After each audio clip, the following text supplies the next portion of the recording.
Have you ever just stopped and wondered what's really down there? I mean, deep down.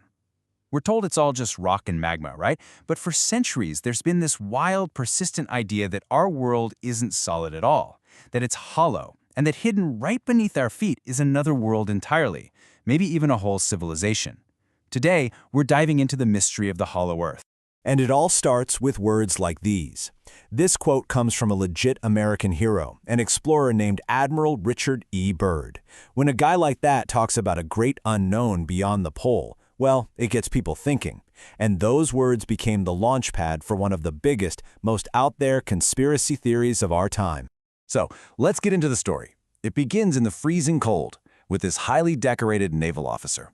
And at the absolute heart of his legend is something called a lost diary, a document that supposedly reveals a truth so mind-blowing, the powers that be decided the world just couldn't handle it. So, according to this diary, Byrd didn't just fly over the North Pole. He flew into it. The story goes that he found an opening and entered a warm, green land, a place filled with prehistoric creatures like mammoths. And then, he was supposedly met by flying discs, UFOs, and escorted to a high-tech city. There, a master race gave him a message for all of us on the surface. Stop the wars and get rid of your nuclear weapons, or else. I mean, it sounds like something straight out of a sci-fi movie, right? Okay, but here's where the official story and the conspiracy theory totally collide. The diary talks about the Arctic, the North Pole, but the history books, they show Byrd was in Antarctica in 1947, leading a huge military mission called Operation High Jump. So what gives? Well, believers say the diary is real, but the location was a cover-up, and they weave this into another massive conspiracy, that Operation High Jump wasn't just an expedition, it was actually a secret war to destroy a hidden Nazi base at the South Pole, a base they'd built to find an entrance into the hollow Earth. But honestly, the whole Admiral Byrd story, whether you believe it or not, is just the modern-day entry point. It's the tip of the iceberg. This whole idea connects to a much, much older legend, the mystical subterranean kingdom known as Agartha. Agartha is really the centerpiece of this whole mystery. In a lot of esoteric beliefs, it's this vast underground world, home to incredible ancient wisdom and futuristic technology. Believers say there are hidden entrances all over the planet, from the Himalayas to the Amazon. And get this, it's supposedly ruled by a king of the world who is secretly pulling the strings of everything that happens up here on the surface. Now, here's the shocker. The idea of a hollow planet wasn't always some fringe conspiracy theory. Way back in 1692, Edmund Halley, the same guy Halley's Comet is named after, he actually proposed that the Earth was made of multiple hollow shells, one inside the other.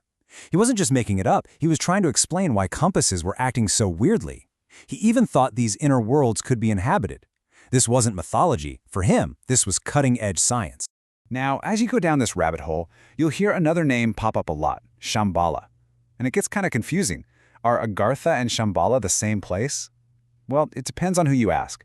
In some stories, Shambhala is just the capital city of the huge Agarthan kingdom.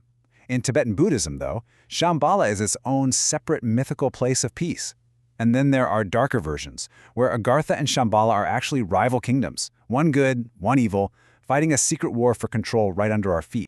And now the story is about to take a really dark and very political turn.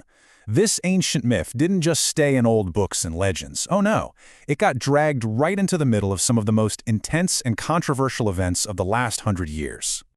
The myth really took a sinister twist with the rise of the Nazis.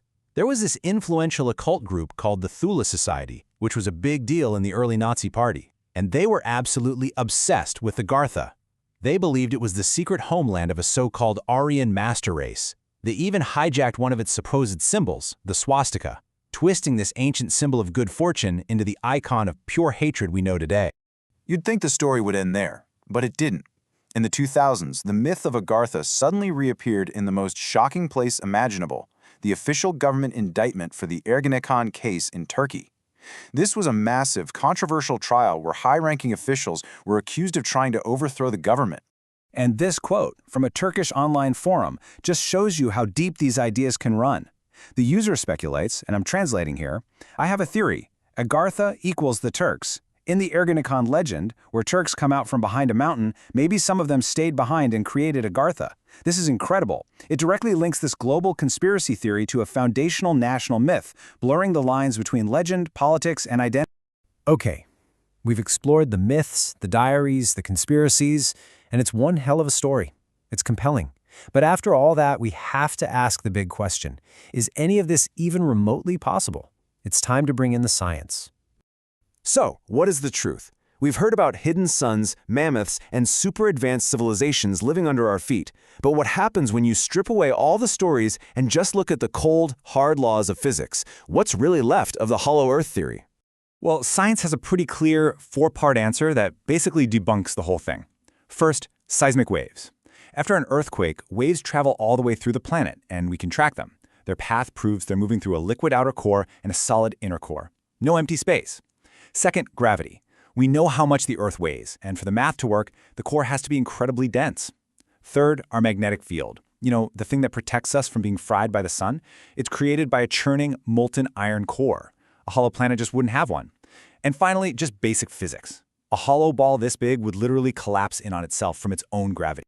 And really, this number right here is the ultimate nail in the coffin. The rocks on the surface aren't very dense at all.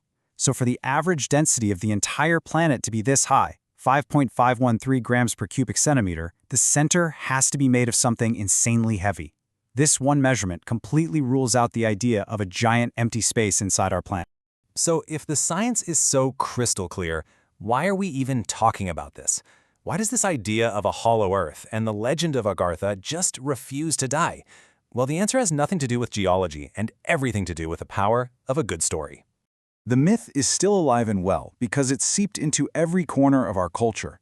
It's in the complex novels of Umberto Eco, it's the title of a legendary jazz album by Miles Davis, you can find it in video games like Final Fantasy, it inspired movies, and it's the subject of entire manga series. The idea of a secret world, right here, just waiting to be found, it's just too good of an idea for us to let go. And that kind of brings us to the real point, doesn't it? The hollow Earth theory has been scientifically disproven over and over again. But that human desire that created the myth in the first place, that need to explore, to believe there's something more out there, to hope for some hidden wisdom that could save us, that's not going anywhere.